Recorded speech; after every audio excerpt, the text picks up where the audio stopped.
everybody. Welcome to this talk about memory noisy neighbor. What if I told you that a small group of engineers got together and developed this secret capability that allowed them to run their workloads 20 to 50% more efficiently on less hardware and get, significantly reduced tail latency 4 times, 5 times, 13 times? That would sound fantastic, right? How could we not know about this? Well, it turns out this capability seems to actually exist, but the development has not been done in secret. There have been dozens of papers over the last decades from hyperscalers, from well-known research universities showing this capability. So in this talk, I'd like to give an overview of what I believe the kind of knowledge there is out there. The reason I'm giving this talk is because I think that there's enough knowledge out there that we can make this into practical systems that can generalize across the Kubernetes ecosystem. You might know one of these surveys.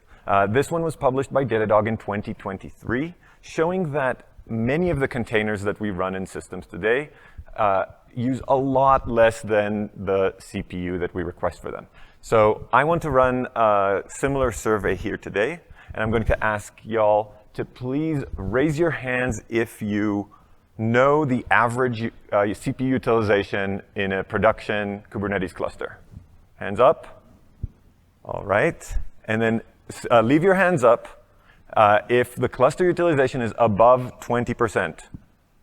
Okay, I guess a third lowered their hands. Above 30%. Yeah, I guess another third lowered their hand. Above 40? Anybody has a cluster with above 50% CPU utilization with user-facing traffic? Wow, so good on you.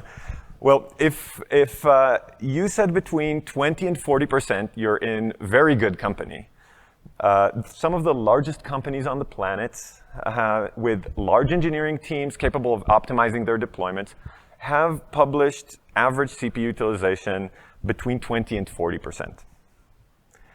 But what seems to have happened in the last few years is that some companies have been able to increase their efficiency quite substantially.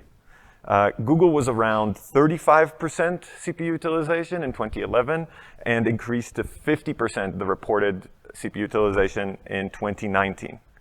So what happened? How did they manage to increase their efficiency so substantially? Well, reading published work, I found at least 2 contributors to that efficiency gain.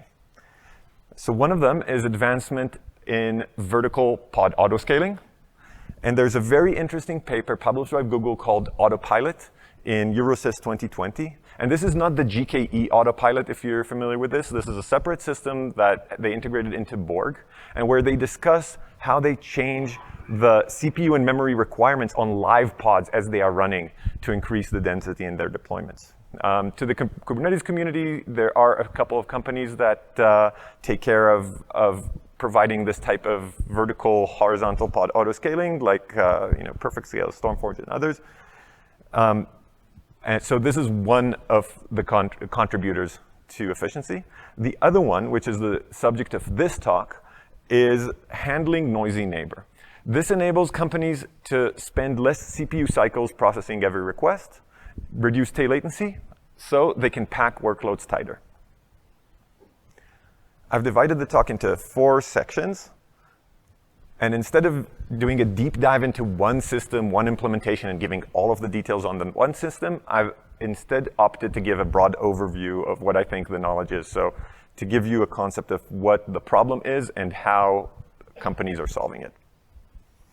So let's start with the problem. What is memory noisy neighbor? How does it affect pods? And do I actually have it in my cluster? Our cloud-native applications run ultimately on physical hardware. And these applications have to share that finite resources that the physical hardware has to offer.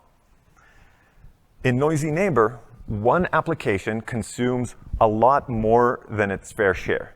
And this means that the other applications cannot get access to the resources that they need, and so their performance degrades. In this talk, I'm going to focus on the memory subsystem, which are these two resources, the last level cache, which I'm just going to call cache, and the memory bandwidth.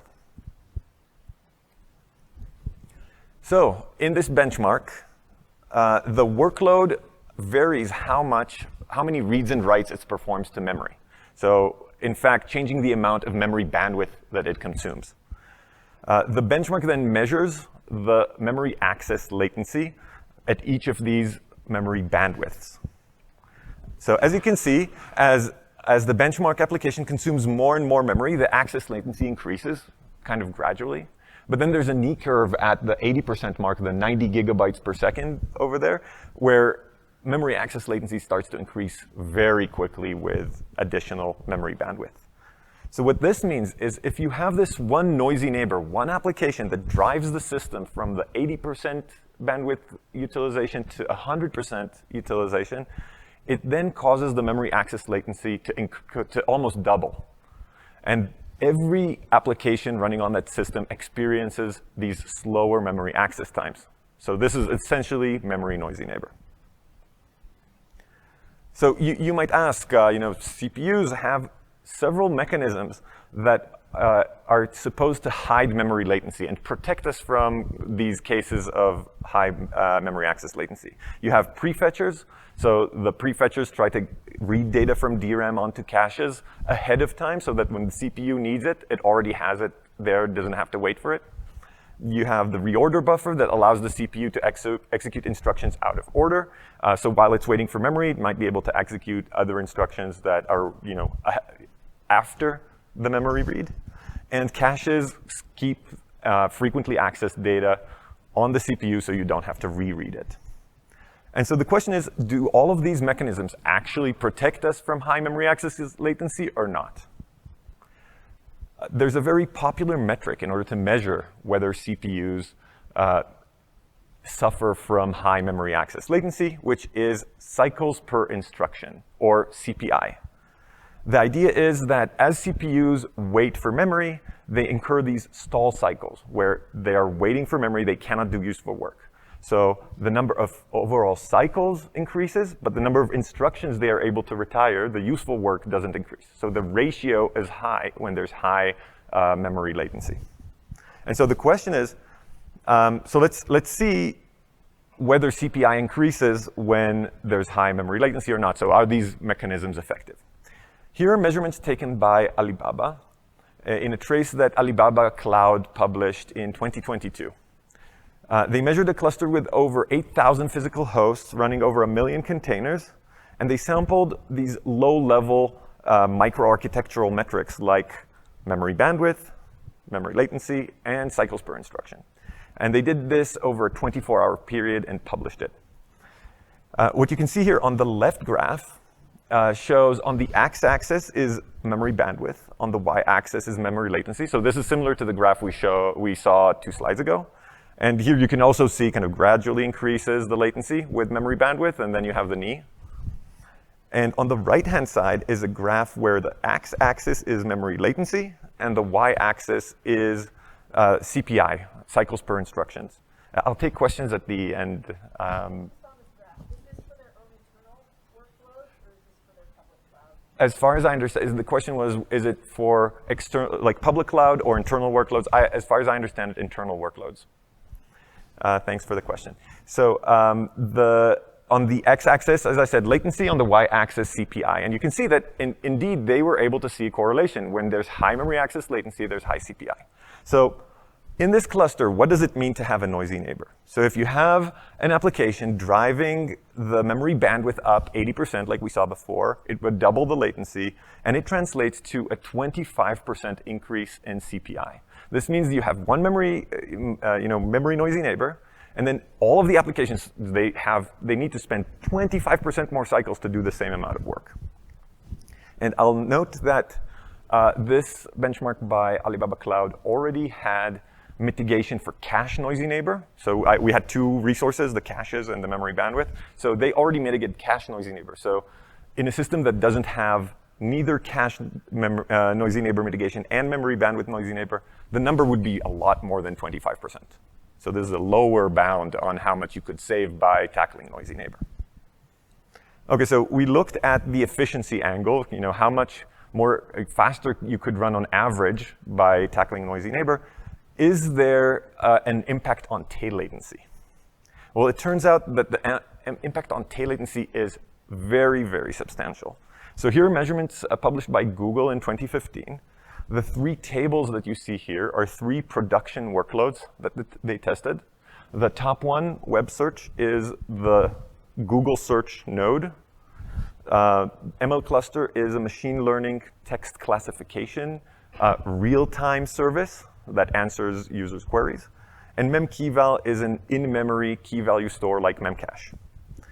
The rows in the table are the different noisy neighbor generators that they use. So baseline is without a noisy neighbor. Then LLC are 3 cache noisy neighbor generators with different intensities, small, medium, and big. And DRAM is the memory bandwidth noisy neighbor. The columns are the load on the workload, on the production workload that they measured. And the numbers in the table are the tail latency that they measured as a fraction of their SLO target. So maybe this 116% that you see here means that if they had an SLO target of something, let's say 100 milliseconds, this was 116 tail latency, millisecond tail latency. And what you can see from these is that there is a very substantial increase in tail latency when you have memory noisy neighbor. More than 4 times in web search, more than 5 times for ML cluster, and more than 13 times in the memcache equivalent. So there is a huge increase in tail latency due to noisy neighbor. So I'd like to run another survey. This is the second survey and the last, I promise.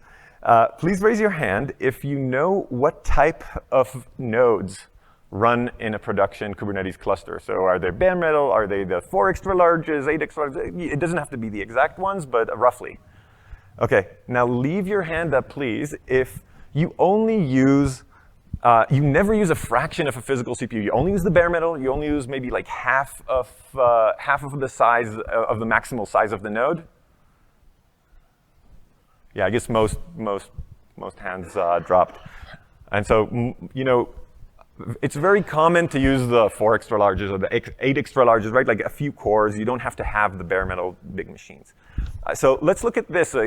Best practices in our community is to separate our big data analytics clusters from our production, user-facing, latency-sensitive workloads.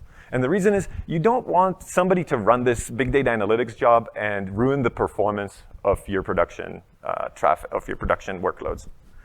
And so it turns out if you're running this in something like a public cloud or private cloud with multi-tenancy, and you're not taking the full CPUs, which is what the survey was, you're actually running something like this. Your workloads are running, or your production workloads are running next to VMs from other users. And in fact, some random users in the cloud, some random dudes are running workloads next to your workloads. So, why are we doing this? Right? We wanted to avoid this situation. And people ask, does my cloud provider actually support tackling this type of noisy neighbor? I wasn't able to find too much information about that. So there is evidence that some cloud providers do support this, but your mileage may vary. And so consider this. Engineers spend months and maybe years of work trying to optimize the performance that user workloads experience. You could be changing or adding database indices, changing data schemas so that queries are run faster. You might take a service and split it into multiple microservices so that transaction processing happens in parallel, and you're just profiling and alleviating bottleneck. And all this work that engineers do can be completely erased, obliterated by memory noisy neighbor that decreases the performance of the underlying compute infrastructure. And so the next question we have to ask ourselves is, do we really need some batch analytics to run next to our workloads in order to experience noisy neighbor? It turns out that no, even regular workloads can be noisy neighbors. In this experiment run by MIT researchers in 2020, they ran memcache alongside a garbage collected workload. And you can see on the top graph here the memory bandwidth. With the two workloads running, everything's fine. They use relatively little memory bandwidth. But as the garbage collection mark phase starts, memory bandwidth essentially saturates. If you look at the memcache latency graph on the bottom, you'll see that memcache was usually around 50 microseconds, tail latency P99.9. But then as the mark phase started, latency increases by 3 orders of magnitude, right? 1,000 times. And this means that even a garbage collected workload can be noisy neighbor in your system. And there are other examples of memory-intensive workloads. For example, if you have live image runtime security, live image scanning in your cluster, if you do video streaming, transcoding, container images come compressed, so even decompressing container images is memory-intensive, and so on, right? Many different workloads. So let's summarize so far. Memory noisy neighbor shows up as high memory access latency, which translates to high cycles per instruction, which means it looks like there's just high CPU, looks like the system's really working hard, but in effect, it's not doing useful work. Tail latency also suffers significantly from memory noisy neighbor, and we've seen 4 times, 5 times, 13 times. And you might have noisy neighbors from VMs running alongside you, but even your own pods could be generating this type of noisy neighbor. Okay, so let's see what's currently available to mitigate noisy neighbor. Modern CPUs allow direct control over the amount of resources that each application can use. You can decide what fraction of caches each application can consume and how much memory bandwidth it can use.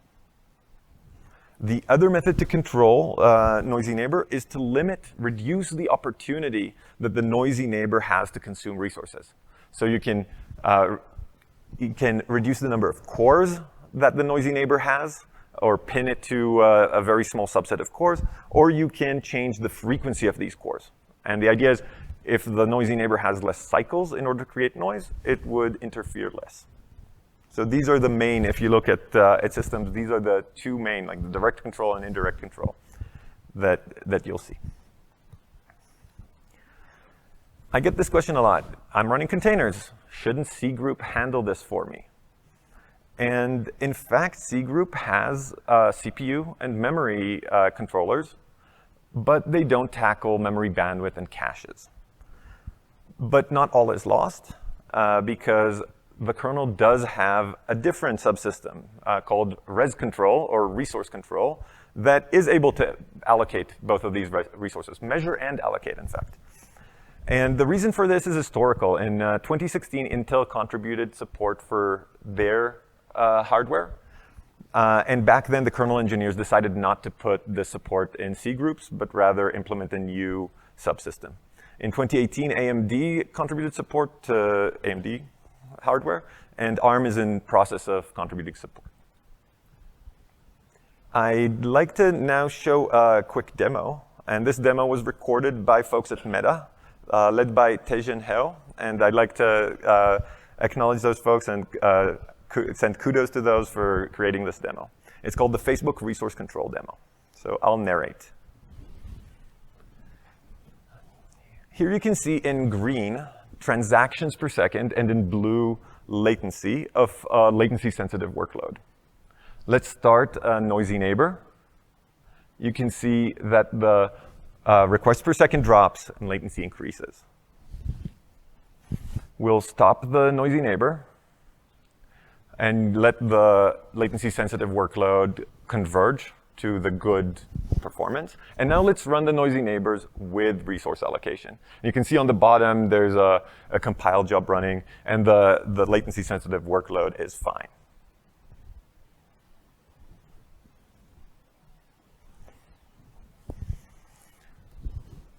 Hypervisors have some support for memory and cache allocation, but I'll tell you, there's just such a scarcity of information out there. From the way I read the documentation that you could find, it probably is mostly used in niche use cases in telco and finance.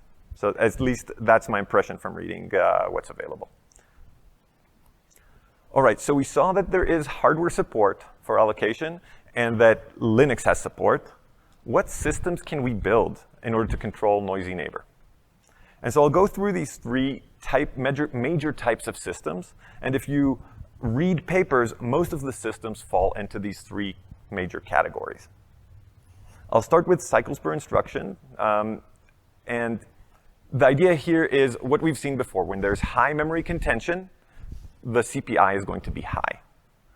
The major challenge that these systems have is that they don't know what a good CPI reading is. Is 3 good? Is 3 bad? Is 5 good? Is 5 bad? So they have to create these profiles per task to understand what's a good measurement and what's a bad measurement. They can then use these profiles in running clusters to see which tasks have outlier measurements. And if a task has a high CPI measurement for several measurement intervals, then it's declared an outlier. The system then needs to find what is the noisy neighbor affecting that task. And it does that with the insight that when the noisy neighbor has more CPU, it utilizes more CPU, it creates more noise. So it affects the CPI of the outlier more. So what these systems do is they take the CPI measurements of the outlier and the CPU utilization of every other task and then correlate them together. And when they find a good correlation, that's the noisy neighbor, and they can limit it. The major disadvantage of these type of systems is that CPI is extremely noisy. So these systems need to aggregate it, to average it over long periods of time of minutes in order to make good decisions, to get a good signal. And the problem is that by the time the system finally makes a decision, a lot of damage has already been done. And so that's the major disadvantage of these systems. Another disadvantage is the need to create these profiles. So these systems have these centralized component that takes the measurements from all tasks in the cluster, aggregates it, and then distributes it back, which adds to complexity. However, according to Google, even with this complexity, in this 2013 paper they published, as of the paper writing, it had been deployed to all of Google's shared compute infrastructure, so internally. Okay, let's move to the second type of system, latency control. So this system measures application layer latencies, and this is great because this is what we're trying to optimize. We want to hit our SLO targets, right? The system then computes the percent of the SLO target for each application that we run, and then finds, so maybe I'll give an example, right? Like maybe one application has 50% of its target SLO, target P95, and another one is 98%, so it's of its target SLO, so it's about to breach its SLO. So there's a fast one and a slow task. And this system chooses the fastest task and the slowest task, and then moves resources from the fast to the slow. So think about it as like a Robin Hood allocator. Right, so it takes from the fast, gives to the slow. So the problem here is that application layer latency is also noisy. Your application might be making downstream calls to a database or another microservice, and really there's a lot of variability in processing each request. Maybe requests are take longer or shorter. So you really need the averaging. So it's another, like, similar to the CPI. That's a disadvantage. But at least you don't need to create these profiles because you know what's a good measurement because you know what the target SLO is that you're trying to hit.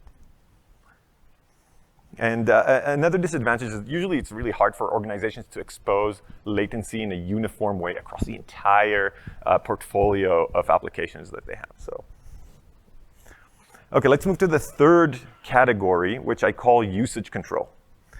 These systems explicitly measure cache utilization and memory bandwidth per application, and then finds applications that are using too much and limits those.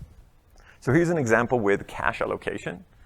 So the system measures the actual cache usage of applications, and it computes a fair share. of what it thinks the allocation should be. And maybe that fair share is proportional to the number of millicores in the CPU requests, right? Proportional to the size of the workload. The system then applies a similarity function to compare the actual and fair allocations. If they're close together enough, then you don't need to do anything. But if they're far, then the system limits the applications that use more than their fair share to their fair share. The major issue here is, do we really want fair allocation? Maybe some of my applications need a lot more help in order to hit their SLOs. But remember that the goal here is to limit these egregious behaviors by noisy neighbor, where they drive the system to this high CPI, high tail latency, right? And just ruin the performance for everybody. So just by making sure that those egregious noisy neighbors are limited to their fair share, you can ensure that the tail latency is reduced dramatically for everybody else, so they can hit their SLOs. So you get practically all of the benefit just by doing fairness. These systems are very easy to build. They don't require these centralized components, and you measure the resources that you actually control. So it's easy to reason about these systems, and they can react very quickly to changes. According to this paper in the bottom here from Alibaba in 2020, this had been deployed to an order of 1 million cores in production for over 2 years back in 2020. So to summarize, we have these 3 categories of mitigation systems. If you read papers, you'll find that there are a lot of good ideas out there. And in fact, there are enough good ideas that we can cobble together a good general purpose system for Kubernetes. And especially I like these third kind of systems, the usage control, because they're simple and effective. And I think as a community, we should go towards these type 3 systems. All right, the last part of our talk is, what are next steps for the Kubernetes community? How can we progress in order to get the benefit from noisy neighbor mitigation? How would a Kubernetes deployment look? You'd have a daemon set deploying these 2 components. One is the memory collector that measures resource utilization. It measures the cache utilization, the memory bandwidth utilization, and maybe CPI per application. And then the interference controller takes these measurements, makes a decision who to throttle, and configures Linux resource control. So just what we saw in the third type of system. In fact, there is a third component that we need to implement, which is observability, where you take the memory metrics and you expose them to different observability backends. In fact, I think we should start with observability. And the reason is, in practice, to get adoption, we need operators to have first a good idea of the benefit that they're going to experience if they deploy another controller to the system. And second, if anything goes wrong in the cluster, not related to this controller maybe, operators really need to know that this controller is behaving as expected and not causing that incident.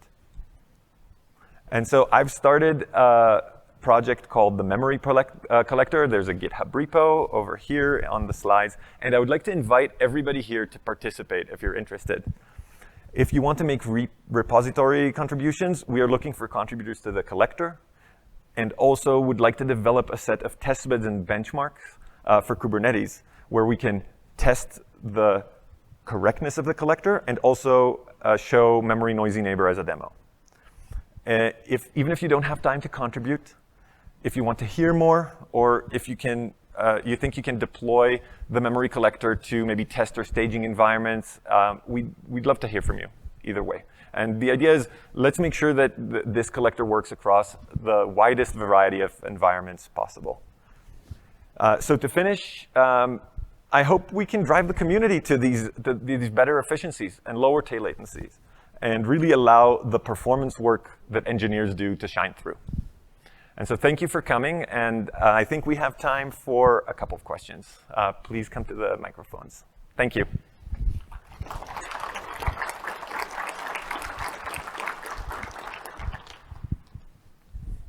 Hi. Hello. Yeah. Thanks for the fantastic talk. It was great. So, are you factoring networking out of this equation? Because quality of service in Kubernetes networking is non-existent today, I guess. But, Good question. So question, as far as I hear it, is, there are other noisy neighbors, right? Maybe networking. In fact, if you look at the Google 2015 paper, it explores more than just these two noisy neighbors. It has network noisy neighbor, power noisy neighbor, where you have some cores heating up your processors, and then the whole processor needs to cool down, so it lowers the frequency and everybody suffers. And it has hyper-threading noisy neighbor, where you have two workloads running on two hyper-threads of the same cores and competing for physical resources. And so, yes, you probably want to solve all of them. I think memory noisy neighbor is one arguably most egregious, it seems, at this point. And and unknown, it's not visible. And so I think we should tackle it first, although, maybe we should tackle all of them. I think eventually we should tackle all of them. Let's work through them in sequence. cool. The second question is, one of your proposed solution basically implements a throttler that kind of looks at... Implement what, sorry? Hello, yeah. So in one of your last slides, you mentioned that the proposed solution implements a throttler that kind of throttles bad actors, right? But wouldn't cluster operators need to manage the thresholds on how often you run the throttling mechanism to, like, is it a system that would just work automatically, or are we just introducing another knob?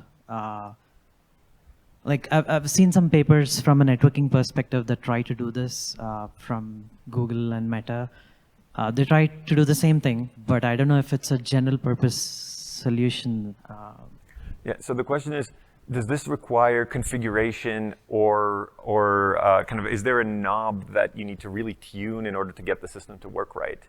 And I believe that for memory noisy neighbor, there shouldn't be a knob. We should be able to build fully automatic systems that do the right thing, and maybe adapting every 1 millisecond or every 100 microseconds. You asked, I think part of your question was, do you need to choose how often to adjust these resources? I think the decision can be made locally to the node, at least to begin with, and the frequency would be either auto-tuned or kind of a fixed low number, and that would work very well without the need for auto-tuning or indeed any participation from the scheduler. Cool. Yeah. Thank you. Thanks for the talk again. Really appreciate it. I'm curious about the feedback to the teams we're throttling. So how does that get back into them? Is there any talks about what we should be doing? Because there's some training aspects we feel like are missing in terms of like building cloud native apps in the right way. And some of what we see from noisy neighbors is related to some of that.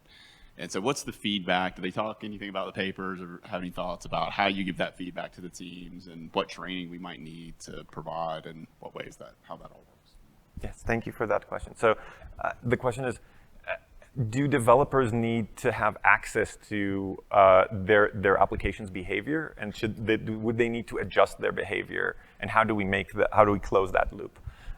So I think to begin with, if you have a garbage collected workload, that's not something that developers usually want or will exert influence over. And so for garbage collected workloads, if they take 100 milliseconds or 110 milliseconds and they're just throttled a little bit to save the performance of everybody else, that you even don't need to report back to users. So you can get there's a lot of low-hanging fruit there. But I think maybe as a second step, this type of collection should be integrated into profilers so that application developers, if they're doing something egregious, could find it. I don't know of any kind of specific behavior that application developers kind of would find. Maybe there are. Once we instrument, if we have visibility, we'd be able to find these maybe. So last question. A very insightful talk. Thank you for that. As a cluster operator, I cannot go chase all of my developers, essentially. Are there metrics which are presently being exposed or would be in the near future for pod and even node level, which let me profile how much memory bandwidth is being used, so that I have an insight about what's going on, and then make decisions like I could put a certain class of workloads in a certain place, or actually go target those developers. It's like, can we do something about some of this? So the question is, as an operator, can you get metrics about how my system is performing so I can make decisions, maybe anti-affinity? If you have two workloads that are competing for memory bandwidth, I don't want them on the same node. Yes, that is part of what Google published that they did initially, before they had more automated, actually, I think that, that is one of the techniques that were published. And